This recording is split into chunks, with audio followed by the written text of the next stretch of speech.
Therapeutic benefits of glassblowing. It's a topic that's both personally meaningful and professionally relevant to a lot of us working in the intersection of art, healing, and the community.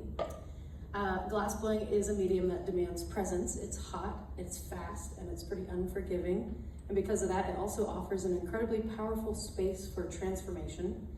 The act of working with molten glass requires focus and teamwork and trust and vulnerability. These same qualities make it uniquely suited as a tool for processing trauma, rebuilding confidence, reconnecting with one's body and mind and creative spirit.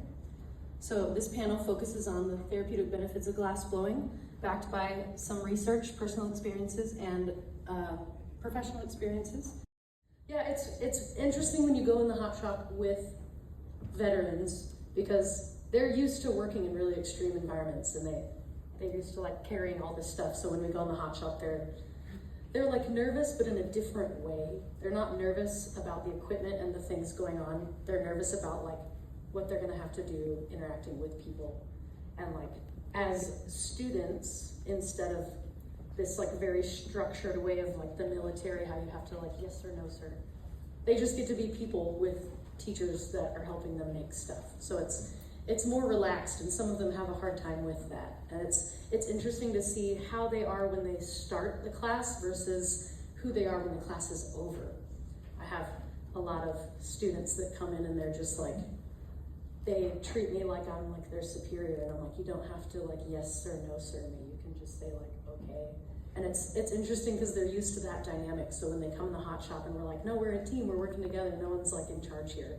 We're just trying to keep each other safe and help each other make these things. It's very cool to see how their attitude and their perspective about what it means to be on a team kind of shifts a little bit.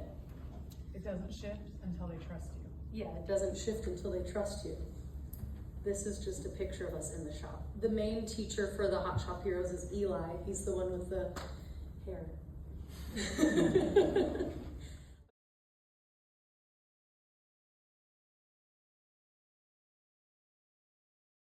I think a couple of things with that question. One, it goes back to we're human first, everything else second, right? Like, right. You guys both just talked about how gender really doesn't have a place in the military. It's still very different. Mm-hmm. Being a female in a male-dominated field is still very different.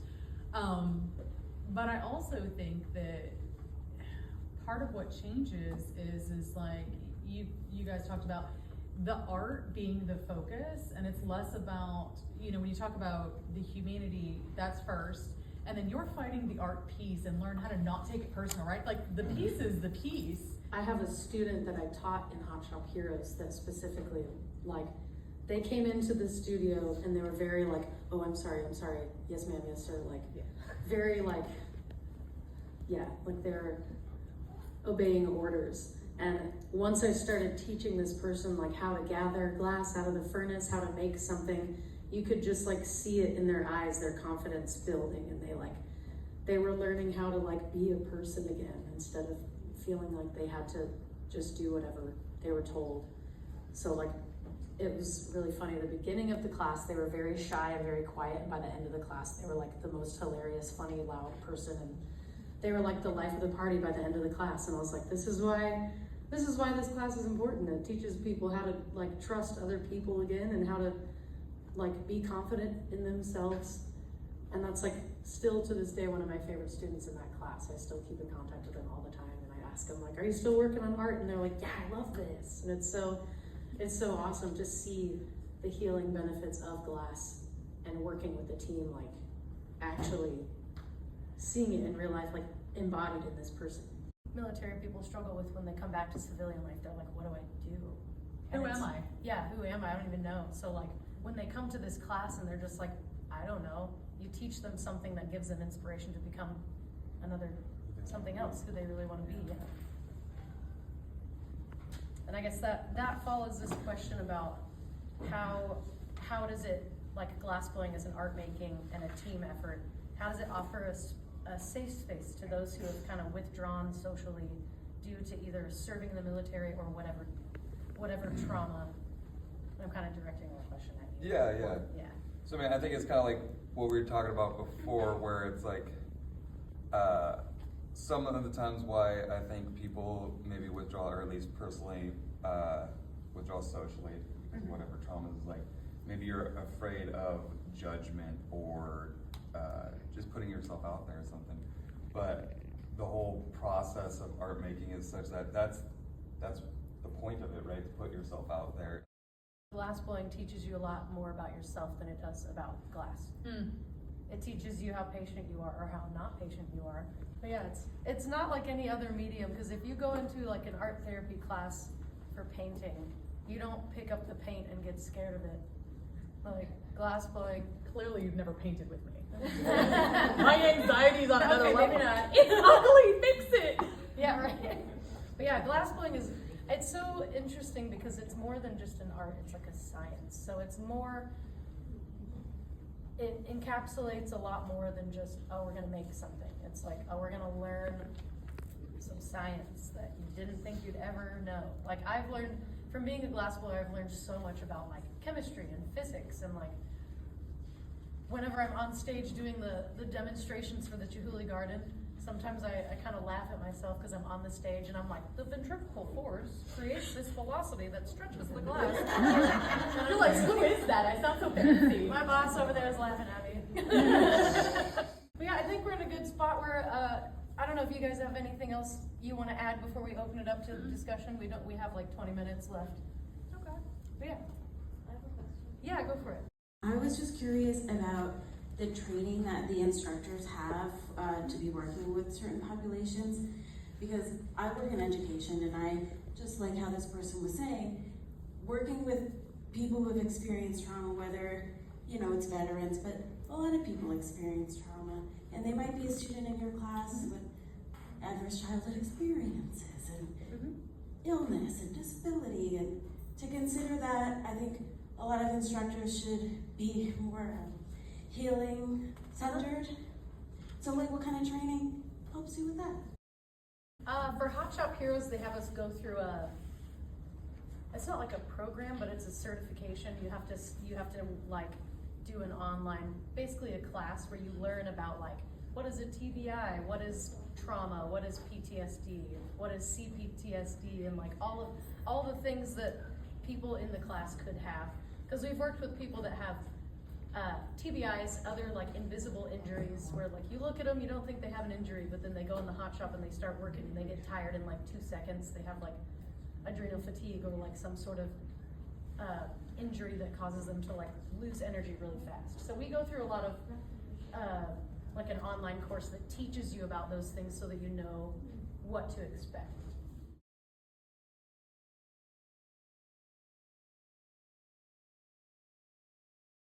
So, In Hot Shop Heroes, there's a lot of instructors, so that there's a lot of different people that you can like, whenever the students are working, they're very, demanding is not the right word, it's just like in the moment, they're like, what do I do, someone help me.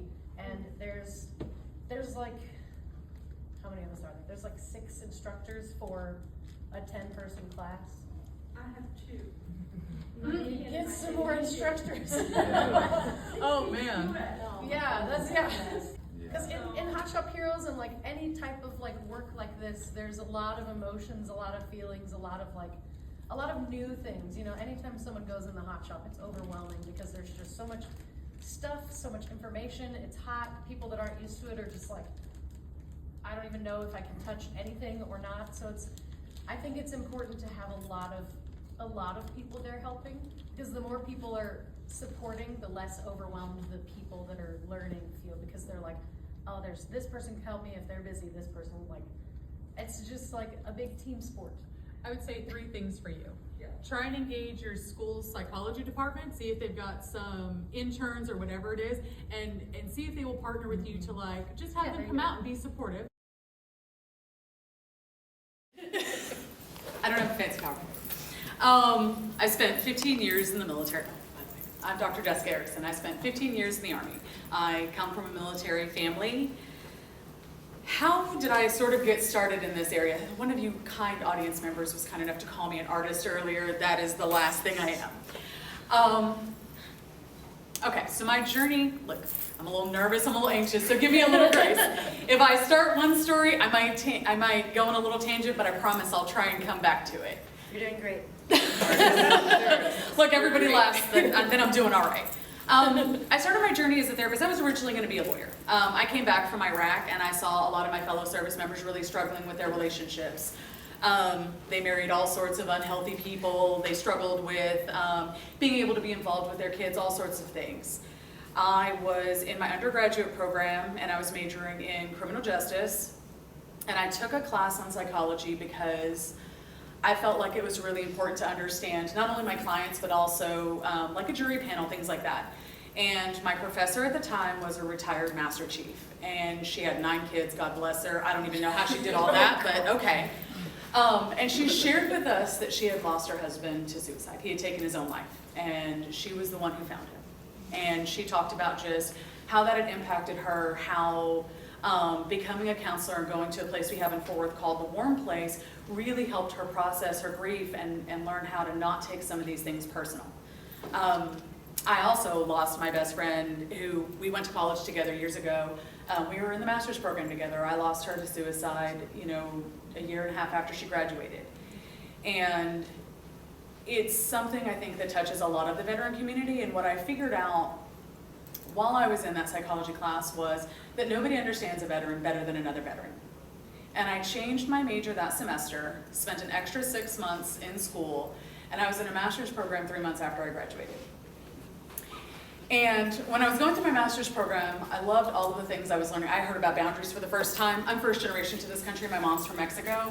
And the first time some lady was telling me about boundaries, I was like, listen, man, you go and tell that to my mom. I called her outside of her name one time, and she slapped the brown right out of me. Honestly, it's because I don't go outside of her. That's why I'm not really brown. But, you know, I was like, oh, I could never. Now I have some boundaries. I am definitely in my villain era. I embrace it wholeheartedly.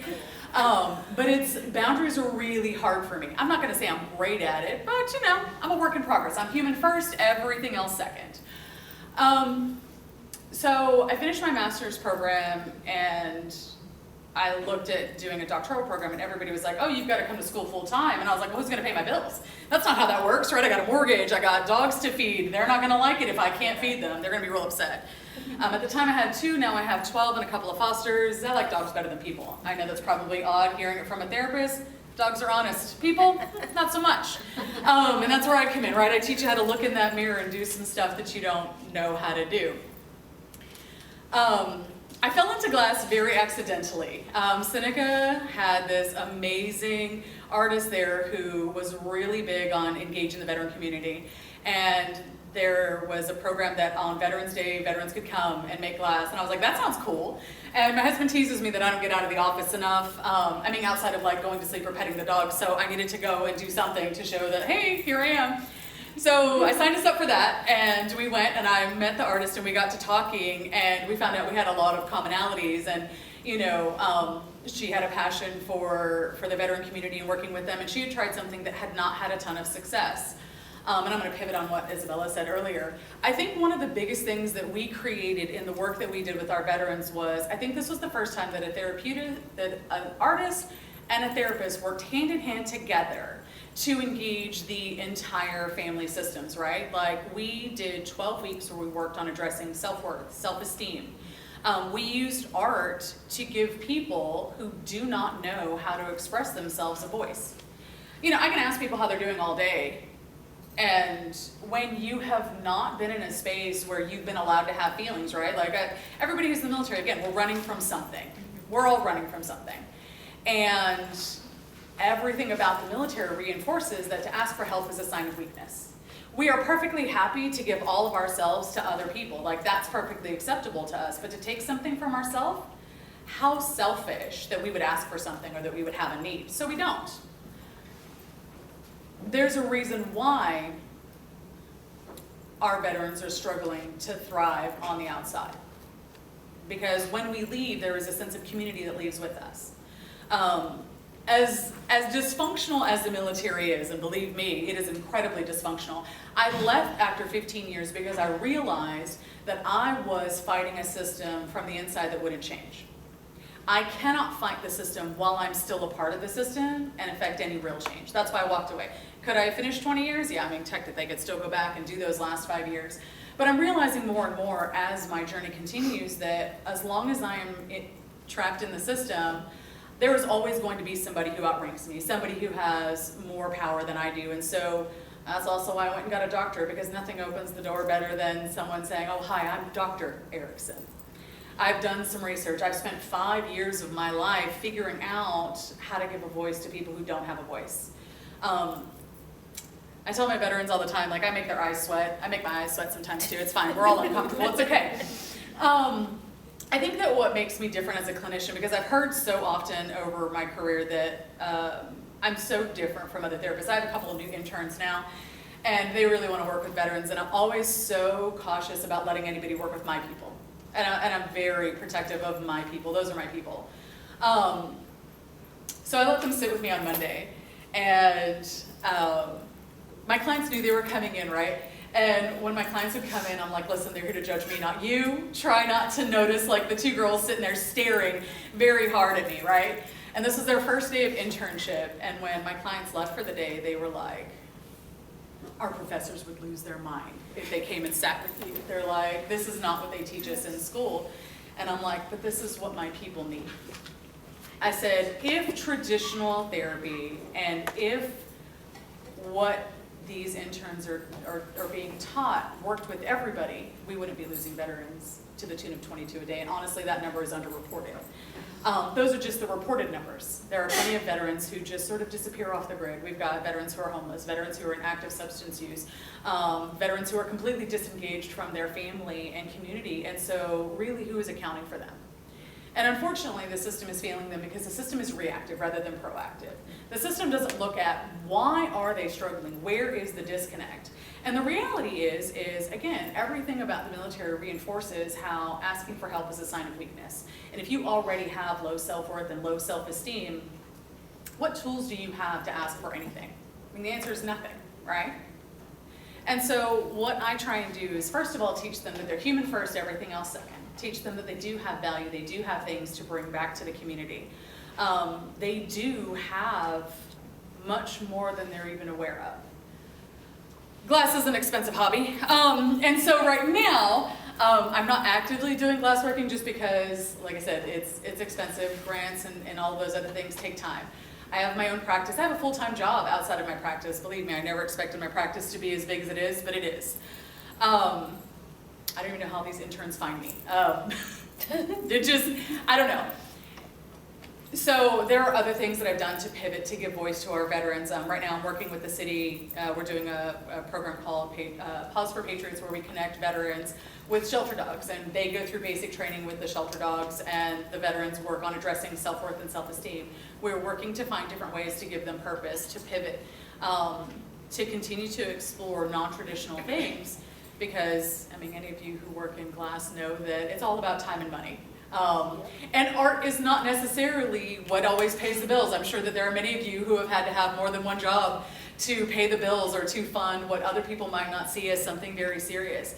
But a lot of times people can show you what they're going through way better than they can tell you. And that is something that is incredibly unique to glass.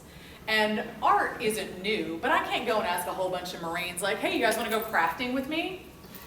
That's usually the response I get, right? Like, no, thank you, Jess. Absolutely not. But if I say, like, hey, you guys want to go to the hot shop with me? Like, there's a glory hole in 3,000 degree glass. They're like, Oh, they love it. absolutely. Like, the dark humor is where it's at.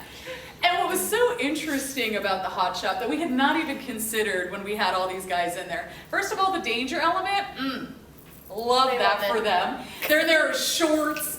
You know, we all have our tats and we're all just like tank tops and shorts and, hey, you guys need closed-toed shoes. Oh, damn it, Jess. Okay, fine. So they put the closed-toed shoes on. We don't want any, like, toes on the hot shop floor. There was that. But what we didn't even think about was it really reminded us of the conditions in Iraq. Only it was better because we weren't wearing 80 pounds of crap, so we loved that, right? They're like, drink water. We're like, we know, we're fine. We're gonna be caffeinated on Red Bull coffee, hope and a prayer, because we all eat like trash pandas and we mainline caffeine like it's going out of style. I feel like we could just keep going for hours, but there's a lot more we could talk about, but I'm glad that was a good panel for you guys. If you have any questions, let us know. But thank you for hanging out with us. We appreciate you spending your time here with us. Yeah, keep in touch, reach out Thank anytime. you.